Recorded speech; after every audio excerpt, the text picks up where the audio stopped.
खरं जर उपोषण करायचं जरांगीत दम असेल तर सीसीटीव्ही कॅमेरे लावून घ्यावेत.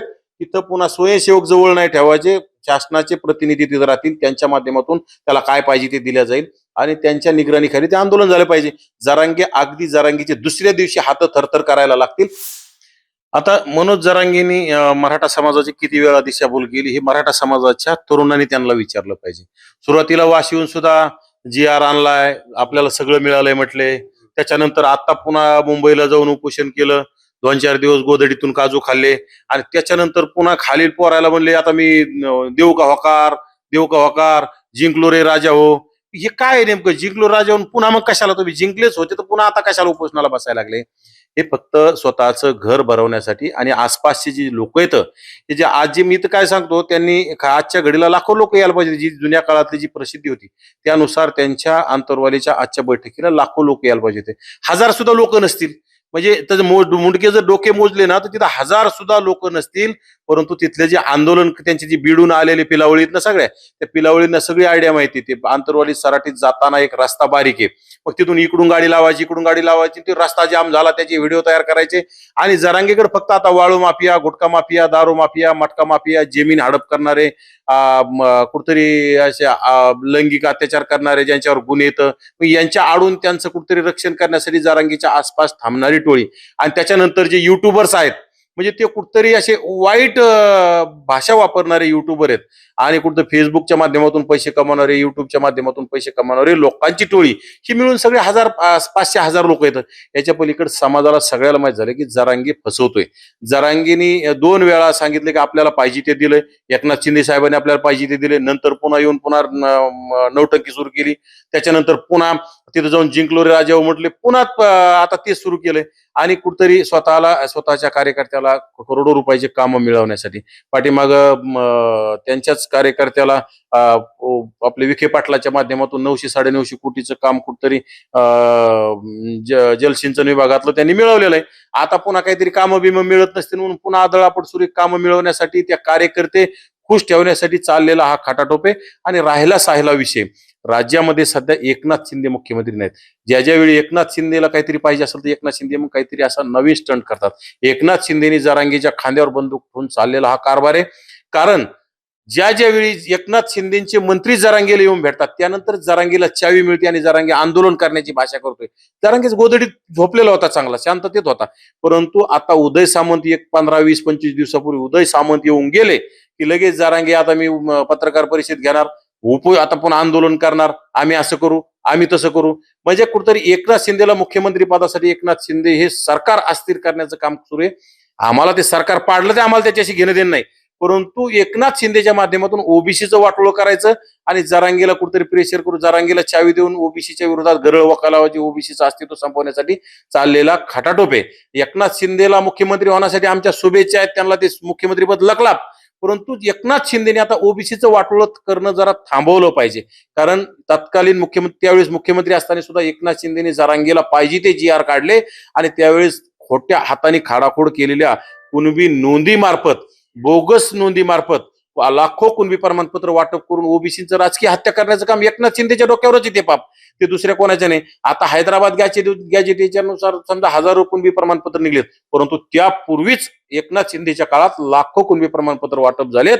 त्यामुळे ओबीसीचं आता महानगरपालिका असेल, जिल्हा परिषद असतील, पंचायत समिती असतील, नगरपालिका असतील, याच्यामध्ये ओबीसीच्या अनेक पदाधिकाऱ्यांची प्रतिनिधींचं त्याच्यामध्ये नुकसान झाले आणि येणाऱ्या काळात सुद्धा होणार आहे. परंतु याच्यामध्ये ओबीसीची राजकीय हत्या झाली आहे, परंतु मराठा समाजाची शैक्षणिक नोकरीत सुद्धा हत्या व्हायला. जे गोरगरीब मराठ्यांच्या लेकराला EWS सारखं आरक्षण मिळतं, ज्याच्यातून नोकऱ्या तुम्हाला मिळवण्यासाठी सुलभ आरक्षण होतं, शिक्षणामध्ये सुद्धा एक योग्य आरक्षण होतं, ते याच्या 42 ह्या बिंडोक 5वी नापासाच्या हट्टापायी ते आरक्षण गेलं. आता कुठं आम्हाला हेच पाहिजे. याच्यामधून ओबीसीचं वाटोळे आणि मराठा समाजाचं वाटोळे हे खरं तर बऱ्याचशा मराठा समाजाला कळलंय. आता बरेचसे तिथं जे लोक पूर्वीचा जे फ्लो होता तो आता राहिलेला नाही आणि येणाऱ्या काळात. आणि राहिला विषय आंदोलनाचा, उपोषण काय करणार आहे तो, त्याच्या तिथं तो 2-3 म्हणजे उपोषणाला खाऊन पिऊन उपोषण करणारा गोधडी योद्धा आहे तो. तिथं माझी गृह विभागाला विनंती आहे की त्या आंदोलनामध्ये त्यांनी CCTV कॅमेरे लावावेत. तिथं सिव्हिल हॉस्पिटलच्या डॉक्टरांकडून त्याच्या तपासण्या झाल्या पाहिजे. नाही तर तिकडे येते ते गॅलेक्सी हॉस्पिटलचे डॉक्टर, त्यांची शुगर लो झाली, बीपी लो झाली, थरथर व्हायला लागले, खोटे रिपोर्ट देण्याचं काम करतात. आणि खरं तर जरांगेचे इथून मागचे सगळे रिपोर्ट तपासले पाहिजे, कारण की जरांगे खाऊन गोदड काजू बदाम खाऊन नॉनव्हेज खाऊन उपोषण करणारा, सूप घेऊन उपोषण करणारा कार्यकर्ता आहे. खरं जर उपोषण करायचा जरांगे दम असेल तर सीसीटीव्ही कॅमेरे लावून घ्यावेत. तिथं पुन्हा स्वयंसेवक जवळ नाही ठेवायचे, शासनाचे प्रतिनिधी तिथे राहतील, त्यांच्या माध्यमातून त्याला काय पाहिजे ते दिलं जाईल आणि त्यांच्या निगराणीखाली ते आंदोलन झालं पाहिजे. जरांगे अगदी जरांगीचे दुसऱ्या दिवशी हात थरथर करायला लागतील आणि जरांगे उपोषण सोडून देईल. फक्त स्टंट करायचा, सगळी यंत्रणा फेक यंत्रणा जवळ ठेवून हे चाललेला खटाटोपे, बाकी काही नाही. आबा त्यांनी असा देखील आज आरोप केलाय की काही संघटनांना एका मंत्र्यांना 2-2 कोटी रुपये दिले त्यांच्या विरोधात बोलण्यासाठी. हे बघा, जरांगीने तसे रिपोर्ट्स म्हणजे फेक हे मारण्यापेक्षा जरांगीने काही त्याचे पुरावे बाहेर आणले पाहिजे.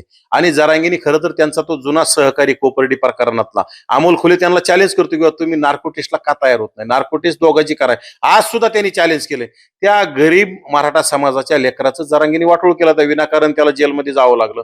त्या अमोल खुनेचं चॅलेंज स्वीकारलं पाहिजे ना जरांगीने. जरांगीने नार्को टेस्ट, ब्रेन मॅपिंग चाचणी काय जी असते, खुनेची मागण्या, त्याच्यामध्ये गेलं पाहिजे. उगं काहीतरी खोट्या अफवा सोडायच्या आणि कुठल्या नेत्याने केलं त्याचे पुरावे दिले पाहिजे. जरांगीने पाहिलं मी आताच तुम्ही बघितलंय की जरांगीची टीम किती खालच्या पातळीत जाती, ऑडिओ क्लिप तयार करते, जेलमधून ऑडिओ क्लिप तयार करून त्या मस्साजुक्त वातावरण तयार करण्याचा प्रयत्न करा. अरे ज्या जरांगेचं अस्तित्वच राहिलं नाही, जरांगीला ग्रामपंचायत आणता नाही आली, जरांगीने विधानसभेला जरांगीला एक आमदार निवडून आणता नाही आलाय.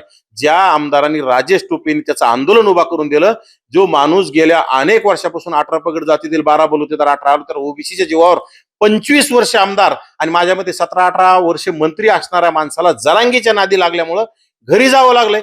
त्यामुळं जरांगीचं अस्तित्व काही राहिलेलं नाही, जरांगीच्या मागं कोणी नाही. ज्यावेळेस होतं त्यावेळेस लोक टोपेसारखे पडलेत, ज्यावेळेस होतं त्यावेळेस बच्चू कडू सारखे लोक पराभूत झालेत, लक्ष्मण पवारांसारखे लोक पराभूत झालेत.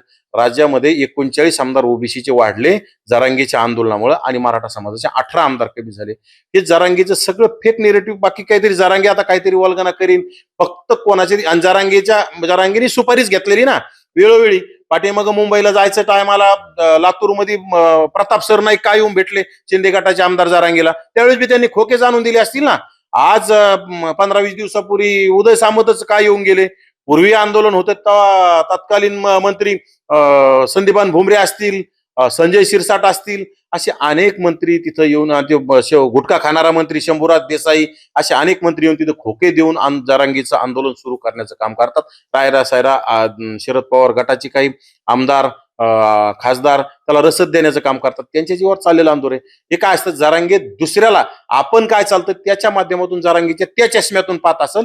जरांगे सुपारी बाजे आणि सुपारी घेऊनच चाललेलं कारण, त्याच्यामुळे सुपारी बाजाला पुढचे सुद्धा लोक सुपारीबाज दिसू शकतात. त्याच्यातून ते बोलला असेल. ओबीसीच्या नेत्यांना समजून सांगावं, नाही तर 1954चा GR जो आहे तो चॅलेंज करेल. त्याच्या बुडात दम असेल ना तर त्यांनी तो चॅलेंज करावा. त्या मूर्खाला अक्कल असली पाहिजे. इतका बिंडोक माणूस मी महाराष्ट्रात पाहिला नाही. 1900 आरक्षण मागतोय ओबीसीतून, आणि ज्या ओबीसींना 1994च्या GR नुसार आरक्षण मिळालंय तोच मी चॅलेंज करीन. म्हणजे किती भिकारचोट विचार असावेत, किती भिकारचोट त्याचा अभ्यास असावा. इतका म्हणजे 5वी नापास मी तर म्हणतो तो शिकलेलाच आहे का नाही काय नाही, जन्मताच त्याला फक्त शिव्यांचा. आता आज मी पाहिलं एक कार्यकर्त्याला, अरे प्रेस कॉन्फरन्स मध्ये पीसी मध्ये कार्यकर्त्याला काहीतरी बोललं, ते तोंड वाचून दाखवलं. इतका बिंडोक नेता. आणि मला वाईट वाटतं याचं की या लोक इतक्या भिकारचोट विचाराच्या आणि बिंडोक माणसाला इतकं डोक्यावर का लोक घेतील. अरे मराठा समाजामध्ये अनेक हजारो लोक, विद्वान लोक आहेत या महाराष्ट्रामध्ये. फुले शाहू आंबेडकरांचे, छत्रपती शिवरायांचा महाराष्ट्र, फुले शाहू आंबेडकरांचा महाराष्ट्र असताना यांनी सगळं त्या महाराष्ट्राला देशोधडीला लावण्याचं काम केलं. याच्यामध्ये यशवंतराव चव्हाण सारखे मुख्यमंत्री होऊन गेले. अनेक मराठा समाजाच्या नेत्यांनी सगळ्यांना सोबत घेऊन महाराष्ट्र चालवण्याचं काम केलं. परंतु हे बाटूक, हे बिंडोक भिकारचोट आल्यापासून ओबीसींच्या विरोधात फक्त बोलायचं आणि मराठा ओबीसींची ती विन अशी जास्तीत जास्त फाडवण्याचं काम याचं चाललेलं आहे, बाकी काही नाही. आणि 1994चा GR त्याला चॅलेंजच करायचं असेल तर त्याच्यात दम असेल, त्याच्या बुडात दमत असेल, त्यांनी करून दाखवावा.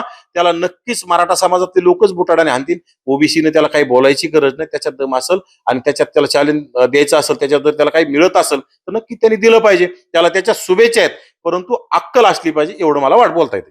आबा ओबीसी आंदोलक म्हणून तुमची काय भूमिका आहे आता? हे बघा, आम्ही जे ओबीसीचं वाटोळं व्हायचे म्हणजे बहुतांशी ओबीसीचं वाटोळं झाले राहिले. आता जे काय थोड्या प्रमाणात ओबीसीचा आता जनगणनेसाठी आम्ही लढतोय. येणाऱ्या काळात सुद्धा राज्य सरकारने जर या बिंडोकाच्या नादी लागून जर ओबीसीच्या विरोधात काही निर्णय घेतले, नक्कीच आम्ही आंदोलक येतं, आम्ही आंदोलकच येतं. तो याच्यासाठी करेन, त्याच्या फायद्यासाठी करेन, पण आम्ही आमच्या समाजासाठी आंदोलन करण्याचं काम करू. आणि आम्हाला हे बघा, तो मुंबईत जाऊन आझाद मैदानावर जाऊन बसून आंदोलन करू शकतो. आम्ही आंतरवालीत जाऊन आंदोलन करू ना. आम्ही हे बघा, आम्हाला म्हणजे जोपर्यंत आम्हाला याच्यामध्ये काही काळं पांढरं दिसत नाही, जोपर्यंत जरांगीच्या मागणीला दबावाला बळी पडून राज्य सरकार काही उलट पालट करत नाही, तोपर्यंत आम्ही शांत आहोत. परंतु आम्हाला ज्या दिवशी वाटेल किंवा राज्य सरकार काहीतरी चुकीचं करतंय, त्यावेळेस आम्ही आंतरवाली सराटीत जाऊन जरांगीला जशाच तसं उत्तर देऊ. आम्ही मेलो तरी चालतील. आम्ही जरांगीच्या आंदोलनाच्या जवळ जाऊ. आणि विशेषतः आम्ही राज्य सरकारला, गृह विभागाला सांगतोय, जरांगीला उपोषणाला बसल्याच्या नंतर तिथं सीसीटीव्ही कॅमेरा लावा, नाहीतर मी स्वतः तिथं जाऊन सीसीटीव्ही कॅमेरे तपासील. मी माझे सीसीटीव्ही कॅमेरे तिथून नेऊन लावीन. नाहीतर येणाऱ्या काळात जशा तसं उत्तर द्यायची सुद्धा आम्ही तयार.